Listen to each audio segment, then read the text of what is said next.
परमेश्वर का पवित्र वचन मुझे सही राह दिखाता है और परमेश्वर का प्यार के बारे में बताता है।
प्रभु यीशु मसीह के मधुर नाम में आप सबको जय मसीह की। हम आज बात करेंगे परमेश्वर की आज्ञाओं के विषय में कि परमेश्वर की आज्ञाएं क्या हैं। और आज इस आज्ञाओं की श्रृंखला में आप सबका स्वागत है और आज्ञाओं की विशेषता क्या है इसके बारे में आज हम जानकारी प्राप्त करेंगे। हम बहुत सी आज्ञाओं के बारे में जानते हैं। हम सोचते हैं कि ये आज्ञाएं क्या हैं, परमेश्वर ने इसे क्यों दिया है। आप जानते हैं ये आज्ञाएं क्या हैं, इसकी विशेषताएं क्या होती हैं। आज्ञा वो चीज़ है जैसे परमेश्वर ने अपनी बहुत विस्तार से ना बताकर संक्षिप्त में बताई है, थोड़े शब्दों में बताई है और थोड़े शब्दों में परमेश्वर ने अपनी बात को कह दिया है। जैसे कि मैं उदाहरण के तौर पे आपको कहना चाहूँगा, मत्ती 5 अध्याय और उसके 44 पद को जब आप पढ़ेंगे, वहाँ पर लिखा हुआ है कि अपने बैरियों से प्रेम करो। अब अपने बैरियों से प्रेम करना ये एक छोटी सी आज्ञा है। इसका अगर हम विस्तार करें तो प्रेम के बारे में विस्तार करें और ख़ास तौर से उनके बारे में जो हमसे नफ़रत करते हैं या जिनको हमसे जलन है या जो हमसे हमेशा नाराज़ रहते हैं, जो हमारी बात को सुनना पसंद नहीं करते हैं। अगर इस एक आज्ञा के विषय में विस्तार से बातचीत करी जाए तो बहुत लंबी चौड़ी बातचीत हो सकती है। परमेश्वर ने उस बात को बहुत लंबा चौड़ा ना कर एक संक्षिप्त सी बात, एक छोटे से थोड़े शब्दों में बता दिया है और जो कुछ उसने थोड़े शब्द में दिया है हमें, उसी को आज्ञा कहते हैं। अपने बैरियों से प्रेम करो। अगर मान लीजिए ये सारी बातें बाइबल के अंदर लिखी जाती, एक एक बात जो भी परमेश्वर से संबंधित बातें हैं या जो भी परमेश्वर ने आज्ञाएं दी हैं, अगर उन सारी आज्ञाओं के विषय में लिखा जाता तो मेरे ख्याल से इस पृथ्वी के ऊपर परमेश्वर का वचन कहता है संसार में बाइबल नहीं समाती। मैं आपको बताना चाहूँगा, मेरे साथ अगर आप निकाल सकते हैं तो यूहन्ना की इंजील उसका 21 अध्याय और उसका 25 पद को निकाल के पढ़ सकते हैं।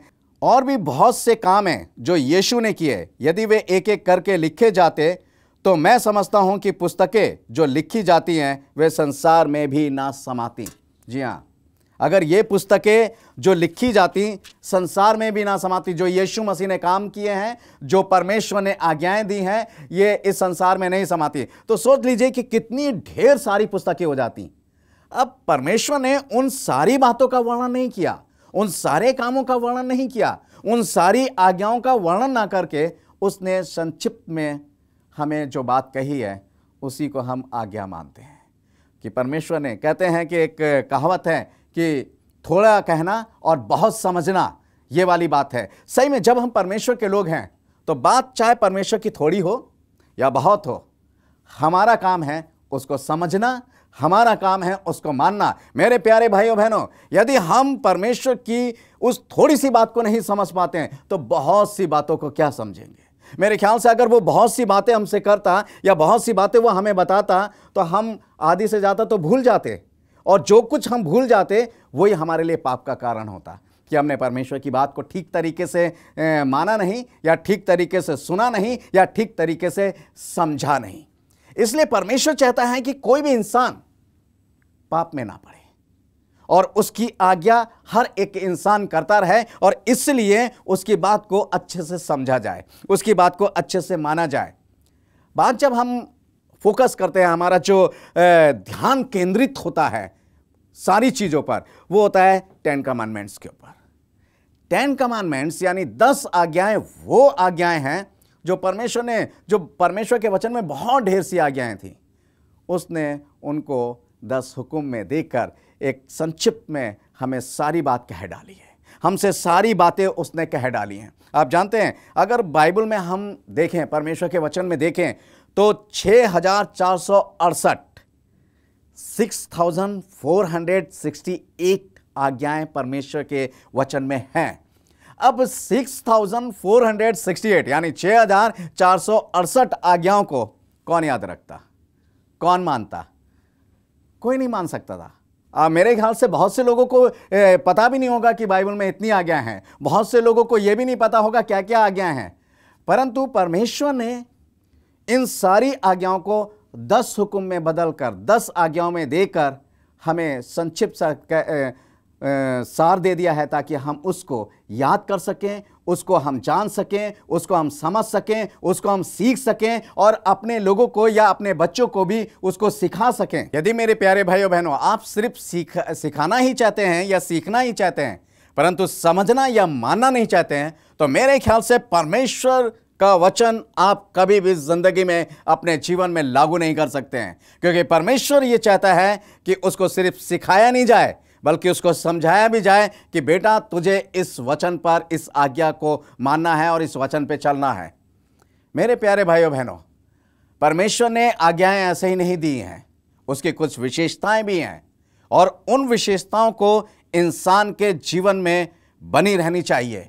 ध्यान रखना चाहिए कि परमेश्वर की आज्ञाएं आखिर इतनी महत्वपूर्ण क्यों हैं, क्यों परमेश्वर का वचन और परमेश्वर के जितने भी लोग होते हैं या परमेश्वर के सेवक होते हैं वो उन आज्ञाओं पर क्यों इतना जोर देते हैं। कोई ना कोई तो कारण होगा। हाँ मेरे प्यारे भाइयों बहनों, यदि उस कारण को हम नहीं समझ पाए या हम नहीं समझना चाहते हैं तो सोच लीजिए, जो विशेषताएं मैं आपको बताने जा रहा हूं उसमें बहुत सी बातें हैं जिससे आप वंचित हो जाएंगे। पहली विशेषता है, मैं चाहूंगा कि आप अपनी बाइबल को खोलें और निकाल लीजिए गिनती की पुस्तक, उसका 15 अध्याय और उसके 31 पद में लिखा हुआ है, वह जो यहोवा का वचन तुच्छ जानता है और उसकी आज्ञाओं का टालने वाला है, इसलिए वह प्राणी निश्चय नष्ट किया जाएगा, उसका अधर्म उसी के सर पर पड़ेगा।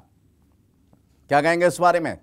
आपने सुना, जो परमेश्वर के वचन का टालने वाला है और जो परमेश्वर की आज्ञाओं को नहीं मानता वो निश्चय ही नष्ट किया जाएगा। कहां से?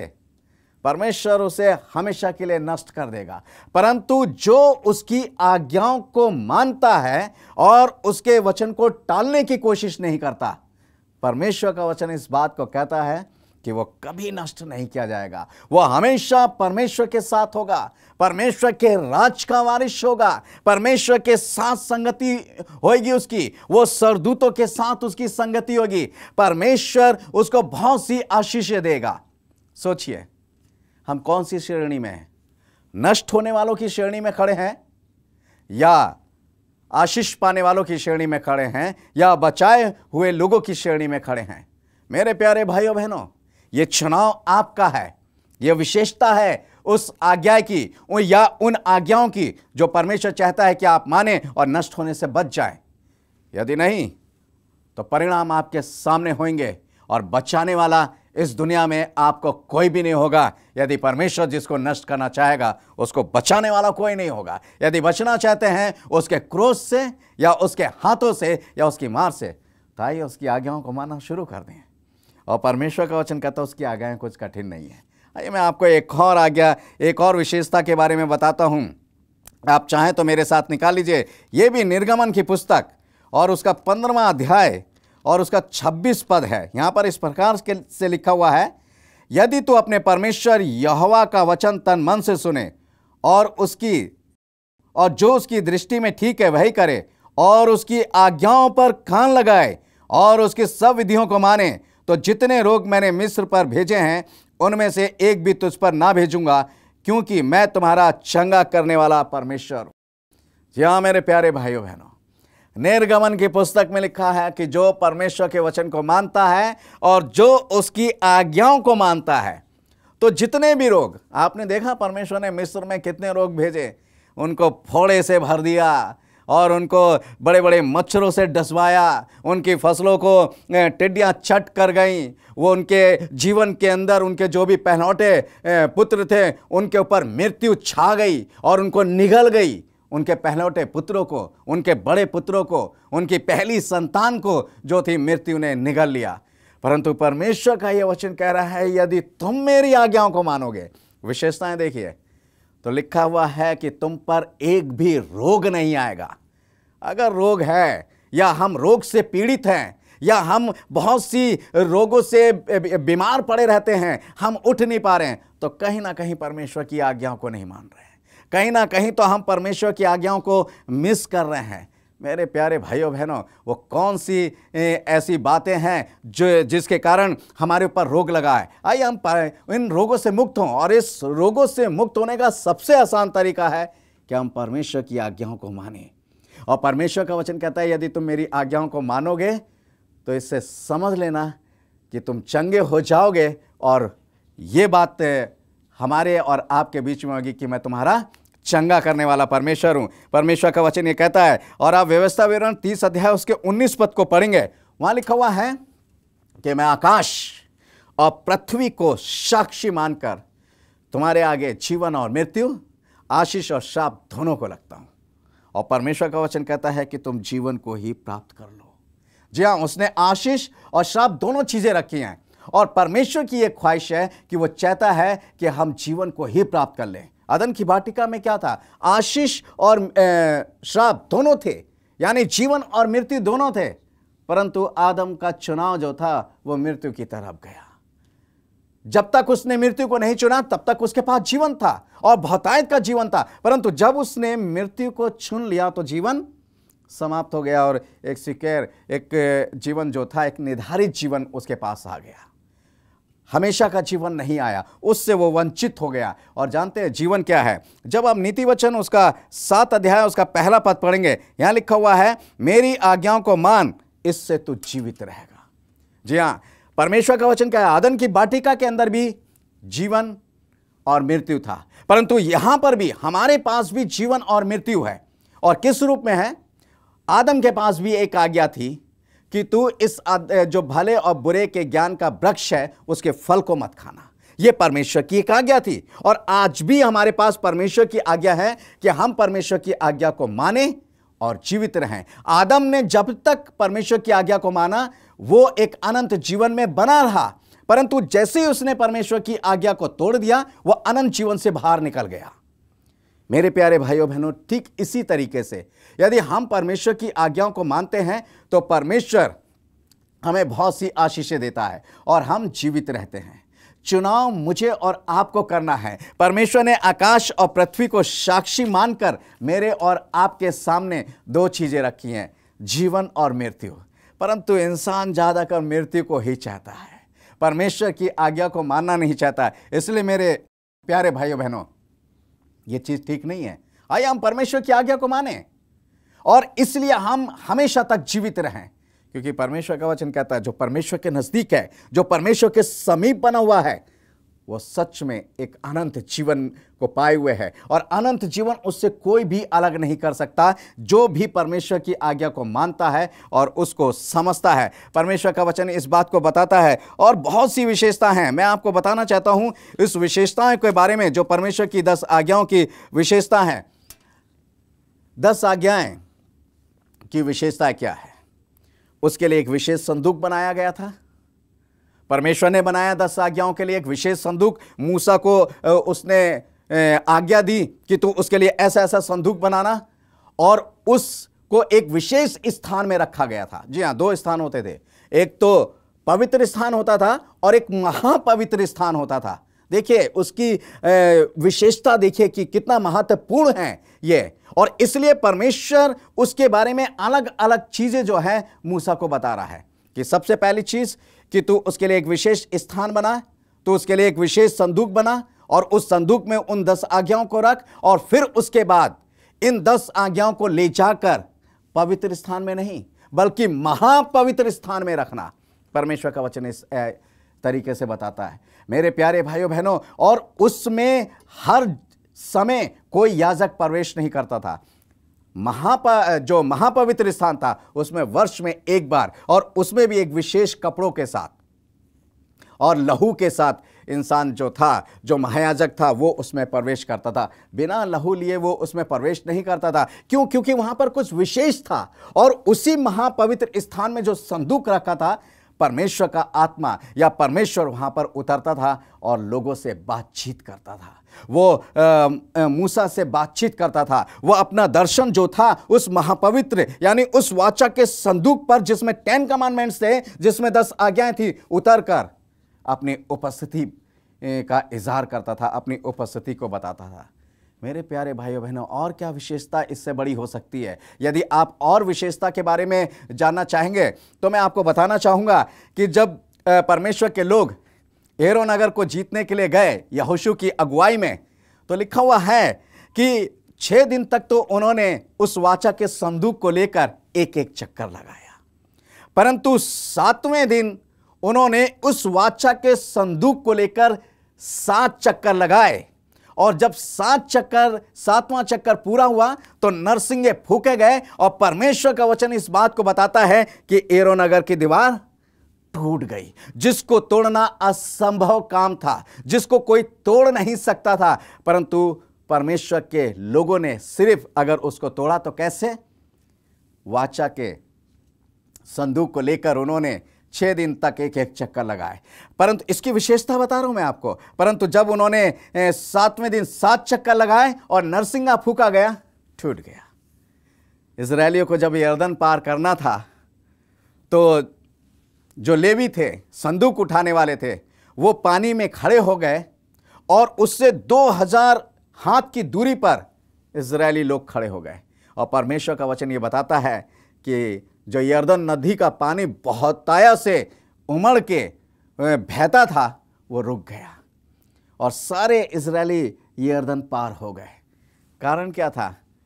क्योंकि उस वाचा के संदूक में जिसमें 10 कमांडमेंट्स थे, जिसमें परमेश्वर की आज्ञाएं थीं, जिसमें परमेश्वर की संक्षिप्त वार्तालाप थी, वो उनके साथ थी।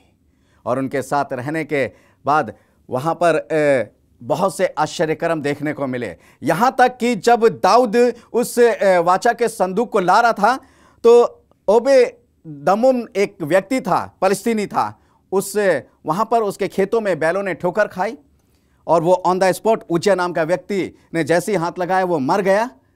परंतु दाऊद इस बात से थोड़ा सा नाराज हुआ और उसने वहीं पर उसको छोड़ दिया। और परमेश्वर का वचन ये बताता है कि 3 महीने तक वाचा का संदूक वहीं रहा और उस फलस्तीनी जो व्यक्ति था उसको परमेश्वर ने 3 महीने तक बहुत सी आशीष दी। और सिर्फ उसी को नहीं, बल्कि परमेश्वर का वचन ये बताता है कि वो और उसका घराना बहुत सी आशीषों को पाने पाया।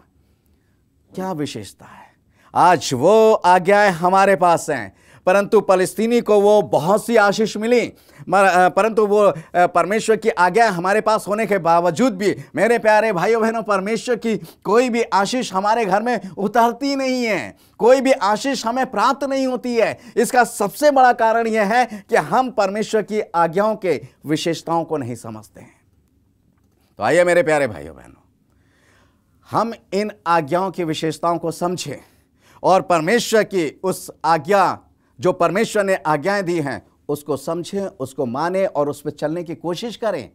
हम उसको अन्यथा ना लें, क्योंकि परमेश्वर की ये बातचीत है जो उसने मुझसे और आपसे कही है। परमेश्वर की इच्छा है ये जो उसने मेरे पे और आप पे जाहिर की है कि हे मेरे बेटे, हे मेरी बेटी, तू मेरा है, मैंने तुझे अपने हाथों से बनाया है, इसलिए मेरी इच्छा है कि तू इन बातों का पालन कर। क्या हमें अपने परमेश्वर की इच्छा का पालन नहीं करना चाहिए? मेरे प्यारे भाइयों बहनों, करना चाहिए।